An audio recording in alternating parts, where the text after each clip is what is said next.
भूमिपुत्र प्रकल्पग्रस्त सामाजिक संस्था नागोठणे आणि वंचित बहुजन आघाडी माथाडी कामगार युनियन अध्यक्ष ॲडव्होकेट प्रकाश तथा बाळासाहेब आंबेडकर यांच्या नेतृत्वात 7 तारखेपासून आझाद मैदान मुंबई या ठिकाणी प्रमाणपत्रधारक प्रकल्पग्रस्तांनी बेमुदत आमरण उपोषण सुरू केले। 5 दिवसानंतर सुद्धा तोडगा न निघाल्यानं आंदोलक आपल्या भूमिकेवरती ठाम आहेत। 324 प्रकल्पग्रस्तांना कायमस्वरूपी नोकऱ्या द्या, अन्यथा आमच्या जमिनी परत करा असा एल्गार पुकारत रिलायन्स नागोठणे कंपनी विरोधात आझाद मैदान मुंबई या ठिकाणी आंदोलन हे चांगलंच पेटलंय। 5 दिवसानंतर सुद्धा तोडगा न निघाल्यानं आंदोलक आपल्या भूमिकेवरती ठाम आहेत। जोपर्यंत रिलायन्स नागोठणे कंपनी प्रशासन नोकरीमध्ये रुजू होण्याचे कॉल लेटर देऊन आम्हाला कायमस्वरूपी नोकरीमध्ये सामावून घेतलं जात नाही, तोपर्यंत बेमुदत आमरण उपोषण हे सुरूच राहील असा इशारा भूमिपुत्र प्रकल्पग्रस्त सामाजिक संस्था नागोठणेचे अध्यक्ष गंगाराम मिनमिने आणि पदाधिकारी तसंच प्रकल्पग्रस्तांनी दिलाय। यावेळी आंदोलकांनी अरे कोण बोलतंय, देणार नाही, घेतल्याशिवाय राहणार नाही, जमीन आमच्या हक्काची नाही कोणाच्या बापाची, कायमस्वरूपी नोकऱ्या द्या, अन्यथा आमच्या जमिनी परत द्या या गगनभेदी घोषणांनी आंदोलकांनी हे आझाद मैदान दणाणून सोडले। जमिनी खरेदी करताना कायमस्वरूपी नोकरीसाठी दिलेल्या प्रमाणपत्रावरती आम्हाला ठेकेदारी नोकरी नकोय, आम्हाला कायमस्वरूपी नोकरीच हवी आहे अशी मागणी इथल्या आंदोलकांनी केली आहे। प्रमाणपत्र महामानव डॉक्टर बाबासाहेब आंबेडकरांचे नातू वंचित बहुजन आघाडीचे नेते तथा अभ्यासू, स्वाभिमानी आणि लढाऊ नेतृत्व असलेले ॲडव्होकेट प्रकाश आंबेडकर या लढ्याचं नेतृत्व करतायत। त्यामुळे आम्हाला 100% न्याय मिळेल असा विश्वास सुद्धा प्रकल्पग्रस्त आणि भूमिपुत्रांनी व्यक्त केलाय। एकतर रिलायन्स कंपनी नागोठण्यामध्ये नोकरी द्या, नाहीतर जमिनी परत करा। एकतर कायमस्वरूपी नोकरी द्या, नाहीतर जमिनी परत करा। मी रोशन रमेश जांभेकर, भूमिपुत्र प्रकल्पग्रस्त नागोठणे टोळे उपाध्यक्ष। 24 जून 2025 रोजी मंत्रालयामध्ये सौमिक मॅडम ज्या मुख्य सचिव आहेत महाराष्ट्राच्या, यांच्या अध्यक्षतेखाली जी मीटिंग झाली, त्या मीटिंगमध्ये कलेक्टर प्रकाश आंबेडकर साहेब व आमची कमिटी ही उपस्थित होती। त्या उपस्थितीमध्ये सौमिक मॅडम यांनी असे आदेश दिले कलेक्टरला की कायमस्वरूपी नोकरीमध्ये 324 लोकांना सामावून घ्या 2 महिन्याच्या आत। त्याची अंमलबजावणी कलेक्टर साहेबांनी ही अजूनपर्यंत केली नाही व आमची 2 महिने चालढकल करून आमचे दिवस फुकट घालवले। त्यामुळे आम्ही पुन्हा एकदा 7 तारखेला आझाद मैदानावरती उपोषणाला बसलेलो आहोत व आजचा आमचा उपोषणाचा 5वा दिवस चालू आहे। तर माझी अशी मागणी आहे का जर मुख्य सचिवाचे आदेश जर कलेक्टर साहेब जर मानत नसतील तर त्यांच्यावरती पहिल्यांदा हक्कभंगाची कारवाई झाली पाहिजे व मुख्य सचिवांना माझी अशी विनंती आहे की आपण आमची मीटिंग लवकर मंत्रालयात घेऊन कंपनीला व कलेक्टरला या दोघांना सूचित करावे की ह्यांना कंपनीमध्ये कायमस्वरूपी नोकरीसाठी सामील करून घ्यावे, अन्यथा आमचं आमरण उपोषण हे असंच चालू राहील जोपर्यंत आम्हाला जॉईनिंग कॉल भेटत नाही तोपर्यंत। नमस्कार, मी सुरेश कोकाटे बोलतोय।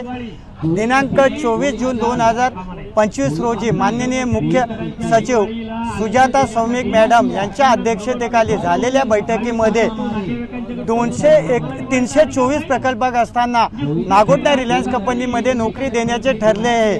त्याची जबाबदारी 2 महिन्यामध्ये करण्यासाठी माननीय जिल्हाधिकारी किसन जावले साहेब यांच्यावर सोपवलेले आहे। मात्र 2 महिने होऊन 4 महिने निघाले तरी नागोठणे रिलायन्स कंपनी 324 प्रकल्पग्रस्तांना नोकरी दिलेली नाही। एकंदरीत टालाटाल म्हणून आम्ही प्रकल्पग्रस्तांनी 7 ऑक्टोबर 2025ला आझाद मैदानमध्ये आमरण उपोषण सुरू केलेलं आहे। आजचा 7वा दिवस आहे। जोपर्यंत नागोठणे रिलायन्सचे प्रेसिडेंट शशांक गोयल 324 प्रकल्पग्रस्तांना कायमस्वरूपी नोकरीचे जॉईंट कॉल देत नाही तोपर्यंत उपोषण चालूच राहील। दीपावली आणि भाऊबीज इथंच होईल। श्री सुरेश कोकाटे, धर्मशील सावंत, धन्यवाद। नमस्कार, मी संजय दयाराम कुते, भूमिपुत्र प्रकल्पग्रस्त सामाजिक संस्थेचा सदस्य। आज आम्ही गेली कित्येक वर्ष हा संघर्ष करत आहोत। आज हा संघर्ष ॲडव्होकेट प्रकाश तथा बाळासाहेब आंबेडकर यांच्या मार्गदर्शनात सुरू आहे आणि भूमिपुत्र प्रकल्पग्रस्त सामाजिक संस्थेचे अध्यक्ष श्री गंगाराम दादा मिनमिने यांच्या नेतृत्वात हा लढा सुरू आहे। आज या लढ्याला कुठेतरी शासन दरबारी निर्णय झालेला आहे। मुख्य सचिव महाराष्ट्र राज्य यांच्या अध्यक्षतेत झालेल्या 24/2/2025 रोजीच्या बैठकीमध्ये 324 प्रकल्प बाधित प्रमाणपत्रधारकांना प्राधान्य प्रमाणपत्रधारकांना कायमस्वरूपी नोकरीत घेण्यासंदर्भातला निर्णय झाला होता।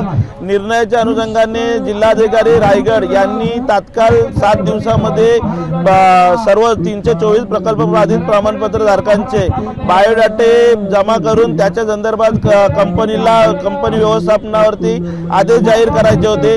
आदेश जाहीर केले असताना कंपनी व्यवस्थापन सांगते की प्रकल्प बाधित प्रमाणपत्रधारकांना ठेकेदारीत घेण्यासाठी आम्ही तयार आहोत, परंतु आजपर्यंत शासन दरबारी असा कोणताही कायदा उपलब्ध निर्माण झालेला नाही की प्रकल्प बाधित जे कोणी शेतकरी असतात त्यांना जे प्रमाणपत्र दिले जातात त्या प्रमाणपत्रावरती त्यांना ठेकेदारीत घेण्यासंदर्भातला GR उपलब्ध झालेला नाही, कायदा उपलब्ध झालेला नाही। तर जर असं असेल तर त्या ठिकाणी कुठेतरी जिल्हाधिकारी हे कंपनी प्रशासनाला कंपनी व्यवस्थापनाला कुठेतरी सहकार्य करत आहेत आणि त्यामुळे उर्वरित जो काही न्याय आहे, जो कायमस्वरूपी नोकरीचा हक्क आहे तो कुठेतरी डावलण्याचा प्रयत्न माननीय जिल्हाधिकारी रायगड हे करत आहेत। तरी जिल्हाधिकारी रायगड यांच्यावरती कायदेशीर कारवाई मुख्य सचिव यांनी करावी अशी आमची प्रामुख्याने मागणी आहे आणि त्यानंतर रिलायन्स व्यवस्थापन या कायमस्वरूपी नोकरीसाठी टाळाटाळ करत आहे तर त्यांच्यावर सुद्धा कायदेशीर कारवाई होणे गरजेचं आहे। दुसरी गोष्ट म्हणजे ही जी कंपनी आहे ही केंद्र शासनाची कंपनी आहे। आम्ही जमिनी या केंद्र शासनाच्या प्रकल्पाला दिल्या होत्या। रिलायन्स व्यवस्थापन हा कुठेतरी 2004 मध्ये 2002-2004 मध्ये त्यावेळी कंपनी हस्तांतरित केली रिलायन्सला, त्यावेळी हे रिलायन्स व्यवस्थापन आलेलं आहे, पण आम्ही जमीन देत असताना हे आम्ही केंद्र शासनाला दिलेले आहेत। त्यामुळे आम्हाला केंद्र शासनाच्या नियमानुसार जसे आमचे 790 घेतले 1237 पैकी त्या पद्धतीने हे उर्वरित 324 लोक सुद्धा कायमस्वरूपी नोकरीत यावं ही आमची शासनाला विनंती आहे आणि त्याची अंमलबजावणी त्यांनी तात्काळ करावी। असे जोपर्यंत आमची कायमस्वरूपी नोकरी आम्हाला मिळत नाही तोपर्यंत आम्ही आमचा उपोषण मागे घेणार नाहीत आणि आमचा उपोषण हा आम्ही कायम पुढे सुरूच ठेवणार। आज आम्ही या आझाद मैदानावर उपोषण घेतला। त्या उपोषण संदर्भात आमच्या जे प्रकल्पग्रस्त आहेत लेडीज आहेत त्यांना अंघोळीला पाण्याची प्रॉब्लेम येतोय आणि लोकांना एवढा तकलीफ होतं उन्हात पावसा उभा राहून हे रिलायन्स अधिकारी म्हणजे नागोडण्याचे रिलायन्स अधिकारी वरिष्ठ ते चालढकल करत असल्यामुळे छल करत चाललेला आहे त्याचा आणि सर्व आंदोलनांचा प्रकल्प असताना एवढा त्रास पडतोय तर काही लोक आजारी पडत असताना आता बाळासाहेबांनी आम्हाला पाठिंबा दिला। भीमराव आंबेडकर साहेब 3 तारखेला आपल्या 6 तारखेला आले होते, 8 तारखेला आले होते। 8 तारखेला आल्यानंतर त्यांनी सांगितलं का निर्णय लागल्याशिवाय आपण इथून उठायचं नाही असं सगळ्यांच्या मताने सांगलेलं आहे आणि आम्ही त्रास किती पडला तरी चाललं, पण रिलायन्स आमची छेल करत खूप करतोय, परंतु आम्ही जॉईंट कॉल कायमस्वरूपी रिलायन्स मध्ये लागत नाही तिथपर्यंत आम्ही तसाच उपोषण बसू।